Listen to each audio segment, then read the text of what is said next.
Hi everyone, welcome back to my YouTube channel lecture series on microcontroller and ARM processor. In this video I am going to explain a multi-level feedback queue scheduling algorithm. It is a flexible scheduling algorithm which allows a different process to move between the queues. We'll see how to make this multi-level queue scheduling algorithm with the example. Look at this problem. I have taken 6 processors which are represented as P1, P2, P3, P4, P5 and P6. Each and every process has arrival time and the burst time. In this case I have taken 3 queues which are represented as Q0, Q1 and Q2. Q0 has a time quantum of 8, Q1 have a time quantum of 12 and Q2 process I am not taking any time quantum value. Instead of that I am taking a first come first serve. Now we will see how to make the ready queue and how to allocate the process into the CPU. So based on the arrival time you can make the ready queue of Q0, Q1 and Q2. So in this Q0 you have only a time quantum of 8 milliseconds. So what are the processes available in Q0 that will be executed by the CPU to the maximum time period of 8 milliseconds, and Q1 process we have 12 milliseconds, so that CPU will execute the Q1 process. Okay, what are the processes available in the Q1 will execute a maximum time period of 12 milliseconds, and the Q2 process, what are the processes available in Q2 that will be executed by the CPU based on first come first serve basis. Now based on arrival time you can allocate the process in the ready queue. The P1 process arrival time is 0, which means the P1 process quickly approaching the ready queue. So P1 process will execute only 8 milliseconds because the Q0 is 8 milliseconds. The time quantum of Q0 is 8 milliseconds. So 12 minus 8, you have 4 more units left out. So the left out time period it can be moved to the next queue, that is Q1. Okay, so 8 milliseconds is completed. And the next remaining 4 milliseconds is moved to P1. Now we'll see this will be moved to the CPU for scheduling. The P1 process, it will execute 8 unit, and when it is executing 8 unit you can check if any other process is waiting in the ready queue from 0 to 8. You can check the arrival time. The P2 process arrival time is 4, so the P2 is waiting in the ready queue. Okay, so the remaining process, the P2 process can be moved to the ready queue and it will execute only 8 unit of time from 8 to 16. Okay, the P2 process burst time is 45. The actual burst time is 45, but the CPU executes only 8 unit of time, and remaining 37 milliseconds have to put it into the next queue. Okay, so 37 milliseconds is put into the next queue. Now you can see if any process is waiting in the ready queue from 8 to 16. So if you check the arrival time, there is no process waiting from 8 to 16, and you can call the process which is available in the next queue. Okay, that is a Q1. So you can take the P1 process to the CPU and it will execute only 4 milliseconds to complete the execution. Now we can see the process P1 has completed the execution of 12 units. Here 8 units and here 16 plus 20, 4 units. So totally 12 unit time was completed. So the P1 process will not participate again in the scheduling process.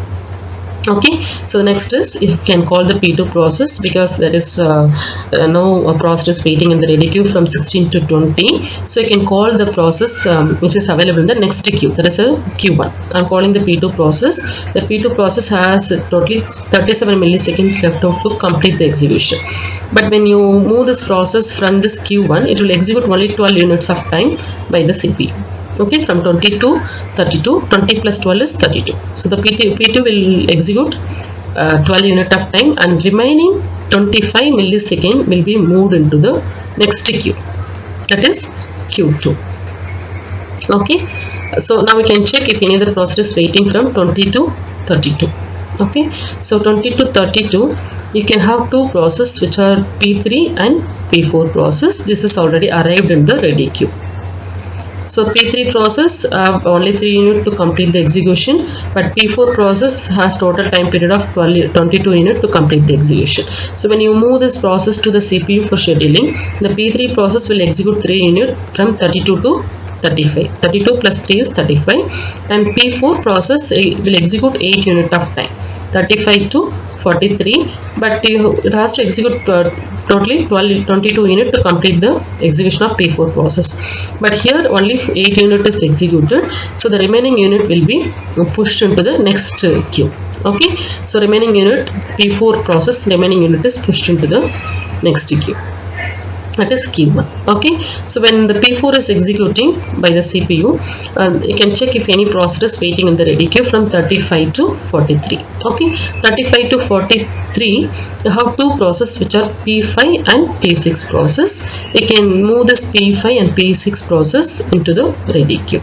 Okay, so the P5 process has a time period of 32 burst time, but it will execute only 8 milliseconds, and P6 process also will be executed by only 8 milliseconds, and the remaining unit have to be pushed into the next queue. That is 24 milliseconds for P5 process, and P6 process will be having a remaining unit of 7 milliseconds. So whatever the left out time you have, that should be pushed into the next queue. Okay, now we can see the P5 process allotted into the CPU for scheduling. It will execute 8 unit of time. 43 plus 8 is 51.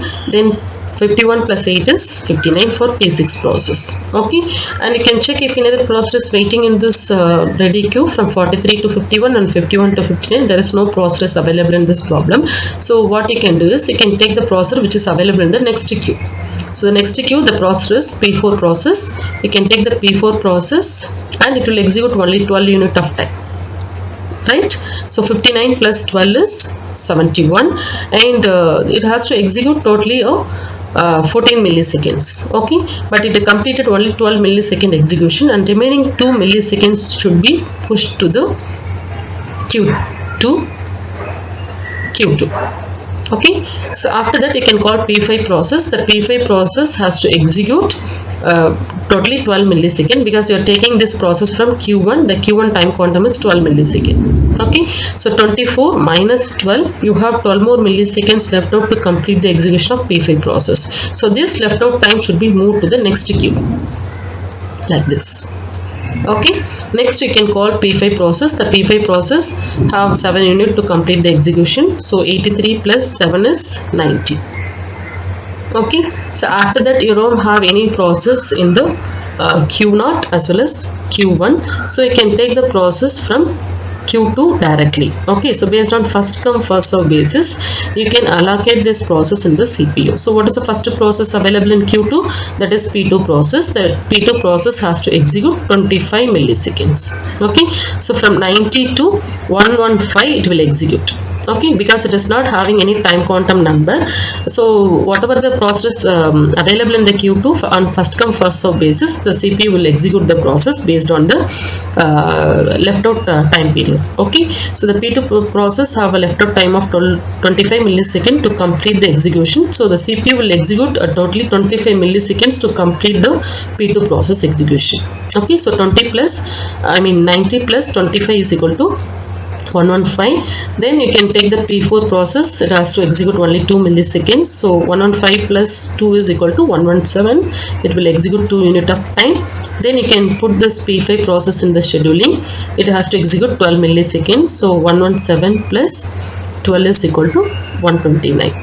So this is the way the multi-level feedback queue scheduling algorithm behaves, and each and every process has a ready queue. Okay, so you have 3 queues here.